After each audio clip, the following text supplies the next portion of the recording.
is expected to be one of the most popular and sought smartphone devices for 2013. The company is therefore determined to keep the interest in the S4 device alive by launching this mini version of it. For those who are fond of the S4, but actually not so much of its price, nor its big 5-inch size, this one appears a worth considering alternative. Design-wise, it is an exact copy of the flagship, only a bit thicker and wider. The grid-like texture is the same as in the flagship. The Galaxy S4 Mini, just like its bigger brother, also comes in two color variations, Black Mist and White Frost.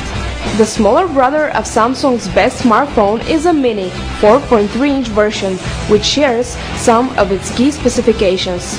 Its Super AMOLED display delivers a resolution of 540 by 960 pixels at a pixel density of 256 ppi. So, it's far from delivering such a great sharpness like the S4, but still, the OLED display technology on board saves the day. The operating system on Samsung Premier device is Android Jelly Bean 4.2.2. A dual-core 1.7 GHz CPU is responsible for the performance and productivity levels on board. Actually, Samsung are launching different configurations of the S4 Mini, a 3G and a 4G version. The 3G model will also be available with a dual SIM support. Of course, configurations may still be market dependent. The user storage on this model is 8 GB, only 5 of which, however, are practically available. Of course, this capacity is expandable with 64 GB more via the microSD card slot. Now the system memory is the really interesting part about the S4 Mini.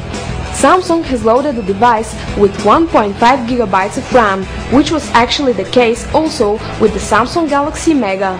The S4 Mini comes with an 8 megapixel back camera. It is not as high-end as the 13 megapixels in the S4, but certainly it is much better performing than its Mini predecessor the S3, which provided only 5 megapixels. The new one records high-quality 1080p videos. The video call optics on the front has 1.9 megapixels and also performs pretty well for unpretentious self-portraits. The camera software is the one we see in the S4, but excluding some of the innovational modes like dual shot and 360-degree panorama.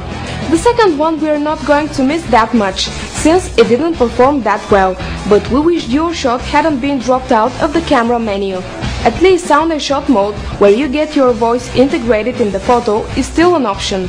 Let's find out what else has been removed. The S-Health applications is nowhere to be seen among the S4 Mini applications, but it is available to download from the Samsung apps. The unique to Samsung AirView, which was one of the S4 standout features, allowing you to touchlessly control your device, is also missing here. Good news to people who like to travel. The S-Translator, which is literally a talking pocket translator, has been spared. On the S4 Mini you can also find the Group Play feature. It wirelessly connects and plays the same music on multiple smartphone devices, thus creating a surround sound effect. The Premier device is also loaded with an IR LED blaster, or in other words, the application Watch On.